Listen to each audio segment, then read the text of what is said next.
Hay un refrán que dice, los hombres no lloran. Sin embargo, eso no es verdad. Los hombres sí lloramos y llorar no tiene nada de malo, porque el hombre perfecto, el único hombre que agradó a Dios completamente en toda su vida aquí en la tierra fue el Señor Jesucristo. Y vemos que el Señor Jesucristo, en la palabra de Dios encontramos que por lo menos 3 veces él lloró. Quisiera con la ayuda del Señor hablar de estas 3 ocasiones y ver qué podemos aprender acerca de aquel varón de dolores experimentado en quebranto que dice la palabra de Dios que en 3 ocasiones diferentes está registrado que él lloró. Y por cierto, puede ser que haya llorado en otras ocasiones, pero por lo menos esas 3 están escritas para nuestras lecciones. La primera de ellas está en Lucas capítulo 19 y tiene que ver con el Señor entrando a Jerusalén la semana de la crucifixión. La segunda tiene que ver con la resurrección de Lázaro, cuando el Señor fue a la tumba y lloró al ver a sus hermanas y los demás judíos llorando. Y la tercera vez, la más solemne de todas, está relacionada con el huerto de Getsemaní, cuando tenía por delante la obra de la redención al morir en la cruz. Entonces, 3 ocasiones diferentes en las cuales el Señor lloró.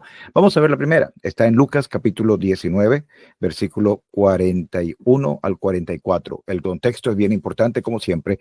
Esta es la entrada triunfal a Jerusalén, cuando el Señor fue recibido por la multitud, diciendo, Sana al Hijo de David, al que viene en el nombre del Señor, etcétera. En el versículo 41 dice, y cuando llegó cerca de la ciudad, al verla, lloró sobre ella, diciendo, si también tú conocieses, a lo menos en este día, lo que es para tu paz, mas ahora está encubierto en tus ojos. Y él dice, vendrán días sobre ti cuando tus enemigos te rodearán y te sitiarán, te estrecharán, versículo 44, te derribarán a tierra y a tus hijos dentro de ti, y no dejarán en ti piedra sobre piedra, por cuanto no conociste el tiempo de tu visitación. El Señor aquí lloró ante el rechazo de la nación de Israel, específicamente allí en Jerusalén. A lo suyo vino y los suyos no le recibieron. Esto nos muestra la humanidad perfecta del Señor Jesucristo. Las 3 ocasiones en las cuales el Señor lloró están llenas de una humanidad santa y perfecta. No podemos cansarnos de repetir esto. El Señor Jesucristo no comenzó su vida cuando nació allí en Belén. Él es el Hijo de Dios. Juan capítulo 1 dice, en el principio ya era el verbo, y el verbo era con Dios, y el verbo era Dios. El Señor Jesucristo, al nacer allí en Belén, se convirtió en Dios manifestado en carne. Es decir, recibió algo que no tenía antes. Llegó a ser un ser humano, un perfecto hombre. Por eso es que decimos el hombre perfecto. Fíjense esto, cuando él llega allí a Jerusalén, la multitud lo estaba aclamando, estaban diciendo el Hijo de David, Hosana en las alturas, etcétera. Pero el Señor sabía que en unos pocos días, esa misma multitud que lo recibía con esas palabras de exaltación, iba a gritar delante de Pilato, crucifícale, crucifícale. ¿Qué era lo que le dolía al Señor? El rechazo que ellos tenían con él. Mire, el Señor le duele el rechazo de su pueblo. El Señor está herido cuando nosotros, los creyentes en Cristo hoy en día, haciendo la aplicación práctica para usted y para mí en este tiempo presente, cuando nosotros no le obedecemos ni le seguimos fielmente como Él se lo merece, como Él lo espera. Hermana y hermano en Cristo, recuerde, cuando nosotros pecamos, cuando nosotros desobedecemos al Señor, estamos trayendo la tristeza al Señor. Él, en su perfecta humanidad, le duele nuestro rechazo hacia su voluntad. Y la voluntad de Dios está en la palabra de Dios. Cuando no nos congregamos, cuando tenemos problemas con los hermanos a causa de cosas que son producto de celo, producto de arrogancia, cuando no estoy sirviéndole al Señor fielmente, eso trae la tristeza al corazón del Señor. Por eso lloró el Señor cuando estuvo aquí en la tierra, cuando vio la ciudad de Jerusalén. Pero a pesar de que él estaba llorando por el rechazo de ellos, él tenía en mente la restauración futura también de Israel. porque sabemos que el Señor no desecha a su pueblo para siempre, sino como el Padre al Hijo que ama, disciplina. Todo lo que pasó en la destrucción de Jerusalén en el año 70, a lo que el Señor se refiere acá, ocurrió precisamente porque el Señor mismo sabía que después de eso podía venir la restauración. De hecho, eso es lo que estamos esperando. Cuando el Señor, después de la tribulación, venga en el milenio a establecer su reino e Israel pueda tomar otra vez esa posición de bendición y privilegio que él siempre tenía en mente. Entonces, la primera vez que el Señor lloró está relacionada con el rechazo de su pueblo, y eso debería tocar a mí también mi corazón para que yo pueda vivir una vida que le agrade al Señor. Pero aquellos que no han creído en Cristo, si esto lo está escuchando alguien que todavía no es salvo, tu rechazo hacia el Señor también, por supuesto, produce tristeza. Dice acá, no conociste el tiempo de tu visitación. Si has escuchado el Evangelio, es porque el Señor ha estado cerca de ti, tratando de tocarte con su palabra. No rechaces más la oferta de salvación. Pero la segunda ocasión tiene que ver con la muerte de Lázaro. En Juan capítulo 11, recordamos que al principio los judíos mandaron mensaje al Señor diciendo, aquel que tú amas está enfermo. Después, él muere. Cuando el Señor llega allá, encuentra que ya tenía 4 días de haber muerto. Pero leemos en el versículo 33, después que el Señor ya había visto a Marta y María, dice, Jesús entonces, al verla llorando, y a los judíos que la acompañaban también llorando, se estremeció en espíritu y se conmovió, y dijo, ¿dónde le pusisteis? Le dijeron, Señor, ven y ve. Jesús lloró. Y ellos dijeron los judíos, mirad cómo le amaba. Si las primeras lágrimas tienen que ver el dolor del Señor por el rechazo de aquellos a quienes él amaba, estas lágrimas tienen que ver con la simpatía del Señor por aquellos que estaban sufriendo. Mire, el Señor iba a resucitar a Lázaro en unos pocos momentos y lo sabía. Él tenía el poder de hacerlo, pero sin embargo, él nos da el ejemplo perfecto de lo que dice la palabra de Dios, que tenemos que llorar con los que lloran. El Señor no llegó y le dijo a Marta y María y los judíos, mire, dejen de estar llorando. No tienen que estar llorando más. Yo lo voy a resucitar, no lloren. No, el Señor no dijo eso. El Señor vio a esas hermanas llorando, vio a los otros judíos llorando, y dos palabras hermosas: Jesús lloró. Lágrimas de simpatía por aquellos que estaban llorando. Llorad con los que lloran. Eso me hace pensar en algo también, que el Señor, siendo humano durante su ministerio aquí en la tierra, él lloró al ver el sufrimiento de los otros, aunque él sabía que al final él tenía todo en control. Me recuerda a mí que el Señor no es indiferente a mi sufrimiento, y que cuando yo lloro, él ve mis lágrimas. Quizás alguna hermana o hermano que está escuchando esto está pasando por algún momento de prueba, de problemas de salud, financiero, en cualquier aspecto de lo que tú estés pasando, querida hermana, querido hermano, quiero decirte, el Señor conoce tus lágrimas. El Señor se duele también. Y aunque al final todo va a estar bien, porque sabemos que esta vida solamente es un momento pasajero comparado con la eternidad, el Señor siente simpatía por nuestros sufrimientos también. Aquí en otras partes de la palabra de Dios encontramos muchos ejemplos de su humanidad manifestada, cuando él se regocijó en gran manera, cuando él tuvo hambre, cuando él durmió, quedó dormido en el bote, cuando después calmó la tempestad. En muchos momentos vemos la humanidad de Cristo, pero cuando vemos al Señor llorando con Marta y María y los judíos que estaban allí en Betania, vemos ese aspecto tan importante. El Señor compartiendo en el dolor de aquellos a quienes él amaba en su momento de sufrimiento.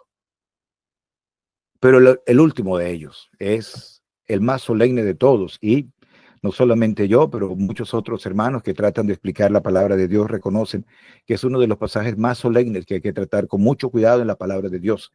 Tiene que ver con el huerto de Getsemaní. Vamos a leer en Hebreos capítulo 5. Dice allí, capítulo 5, versículo 7, Hebreos 5 y 7. Y Cristo en los días de su carne, ofreciendo ruegos y súplicas con gran clamor y lágrimas al que le podía librar de la muerte, fue oído a causa de su temor reverente. Aquí no se nombra directamente Getsemaní. Dice que esto tiene que ver con algo que ocurrió en los días de su carne. Pero si comparamos esto con lo que tenemos en los evangelios en cuanto al Señor en Getsemaní, vemos, por ejemplo, en Mateo capítulo 26 y en el versículo 37, lo siguiente. Dice allí, y tomando a Pedro y a los dos hijos de Zebedeo, comenzó a entristecerse y a angustiarse en gran manera. Esto fue en Getsemaní. Entonces Jesús les dijo, escucha esto, mi alma está muy triste hasta la muerte, quedaos aquí y velad conmigo. Yendo un poco adelante, se postró sobre su rostro, orando y diciendo, Padre mío, si es posible, pase de mí esta copa, pero no sea como yo quiero, sino como tú. Sabemos que él dijo, hágase tu voluntad y no la mía.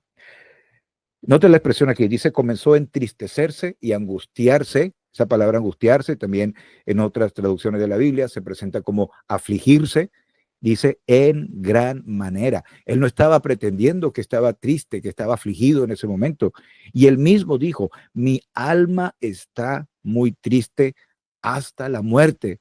Quedaos aquí y velad conmigo. Y después oró, Padre mío, si es posible, pasa de mí esta copa sin que yo la beba. Pero escuche cómo dice entonces Hebreos capítulo 5 y verá por qué esto se relaciona con el huerto de Getsemaní. Dice, en los días de su carne, ofreciendo ruegos y súplicas con gran clamor y lágrimas al que le podía librar de la muerte.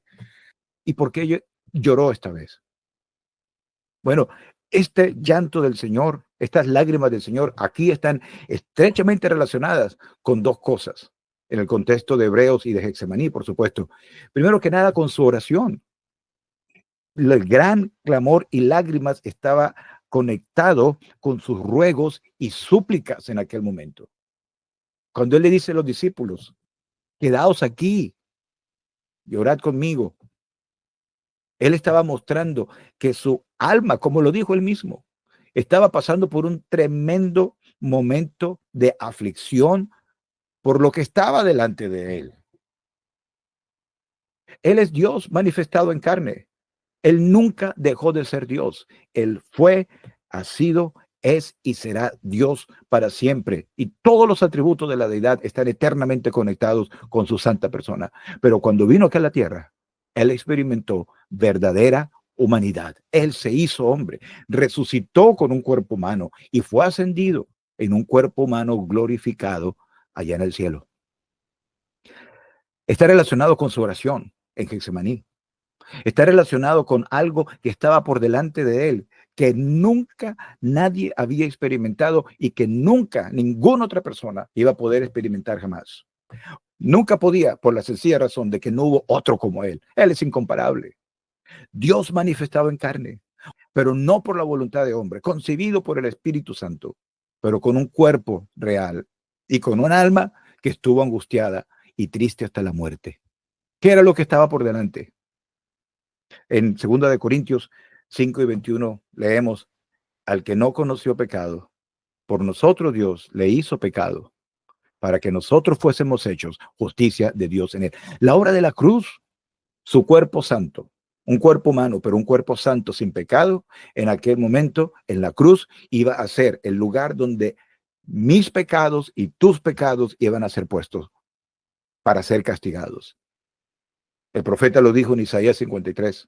Y Jehová el Señor cargó en él el pecado de todos nosotros. Entonces, su cuerpo santo sintió la angustia en aquel momento de lo que estaba por delante. El pecado del mundo, el castigo del pecado, la muerte de Cristo está conectada de una forma única y maravillosa con el amor de él, porque Dios muestra su amor para con nosotros, en que siendo aún pecadores, Cristo murió por nosotros. Entonces, este gran pasaje del huerto de Getsemaní, que yo lo estoy hablando aquí con temblor y con la mayor prudencia y cuidado que pueda tener. El Señor derramó lágrimas en su oración ante la expectativa de lo que estaba por delante. Y Él nos puede enseñar eso a nosotros. Por un lado, como dije ya, su perfecta humanidad Pero por otro lado nos está dando un gran ejemplo también. Y es que cuando nosotros oremos, nuestra oración tiene que ser sincera y genuina.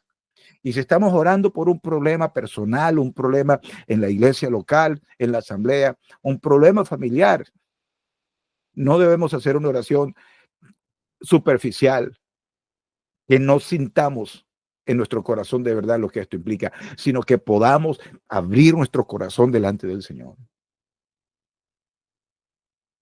Él oró con gran clamor y lágrimas. Se postró en tierra, oró 3 veces, pero al final dijo, levantaos, vamos, se acerca el que me entrega. Y fue a la cruz. Y en la resurrección eh, fue la evidencia final y total de que él fue oído y que el que murió resucitó y se levantó de aquella tumba. Todo era parte del plan eterno, pero una vez más, guardamos silencio y reverencia al mirar la solemnidad y al mismo tiempo podemos apreciar cuánto nos amaba. Entonces, 3 lecciones aquí relacionadas con las lágrimas del Señor. La primera, allí en Lucas capítulo 19, cuando el Señor ve a Jerusalén después de la entrada triunfal, lágrimas por el rechazo de su pueblo. Una lección para mí y para todos nosotros. En segundo lugar, las lágrimas del Señor allí en Juan capítulo 11 ante la tumba de Lázaro, que nos recuerda que el Señor Jesucristo se duele también de nuestros problemas. Él no es indiferente a nuestras lágrimas, pero también nos enseña a llorar con los que lloran. Y por último, las lágrimas del Señor allí en el huerto de Getsemaní, cuando Él acompañó con gran clamor y súplica su oración en cuanto a la obra que tenía por delante tan maravillosa para hacer. Nunca dudemos que Él siempre estuvo dispuesto a llevar a cabo la obra que se le había encomendado hacer, pero nunca olvidemos que fue una aflicción real al considerar que Él iba a llevar sobre un cuerpo santo y perfecto como Él, no solamente el pecado de todos nosotros, sino el castigo que esos pecados merecían. Por eso es que Él es el gran sumo sacerdote, porque Él, cuando estuvo en la tierra, experimentó todo esto conectado con humanidad, aparte del pecado.